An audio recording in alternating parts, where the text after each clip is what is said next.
এখন তো গণেশ পুজো শুরু হয়ে গেছে, তো আমাদের এক জায়গায় ইনভিটেশন ছিল, তো আমরা সবাই তিনজনে মিলেই চলে গেলাম সেখানে। তো দেখো, গণপতি বাপ্পা মোরয়া, মঙ্গল মূর্তি মোরয়া, গণপতি বাপ্পা মোরয়া। আজকের ভিডিওটা স্কিপ না করে পুরো ভিডিওটা দেখো, অনেক অনেক অনেক মজা হবে। আর খুব ভালো ভালো নাচ হয়েছে এখানে, সত্যি অসাধারণ। আমিও দেখে খুব মুগ্ধ হয়ে গেছি নাচগুলো। তোমরাও দেখো, তোমাদেরও ভালো লাগবে। আর যারা চ্যানেলে নতুন আছো প্লিজ চ্যানেলটাকে সাবস্ক্রাইব করে দিও, পাশে থাকা বেল আইকনটি অল ক্লিক করে দিও, তাতে আমার নতুন নতুন ভিডিওগুলো তোমাদের কাছে খুব সহজেই পৌঁছে যাবে। তো তোমরা দেখতে থাকো। এখানে এত ভিড়, কোনো কথাই বলা যাচ্ছে না। তো তোমরা ভিডিওটা স্কিপ না করে প্লিজ এই ভিডিওটা দেখো, খুব ভালো লাগবে।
এত সুন্দর পারফরমেন্সের আগে আমি এখনো পর্যন্ত দেখিনি, এত সুন্দর।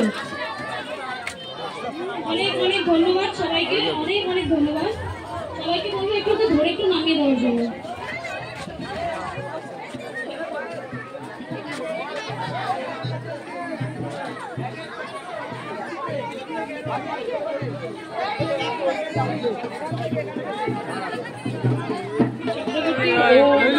শ্রীতানা চক্রবর্তীকে বলবো মঞ্চে আসার জন্য অনুরোধ জানাই।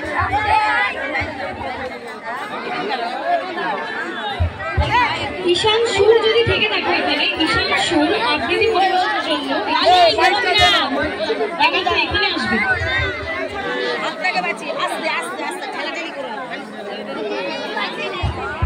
আমাদের শিক্ষা সামগ্রী দেওয়ার অনুষ্ঠান শুরু হয়ে গেছে, আমরা মণ্ডপ থেকে দিচ্ছি, কিন্তু সবাইকে বলবো একটু লাইন দিয়ে দাঁড়ানোর জন্য।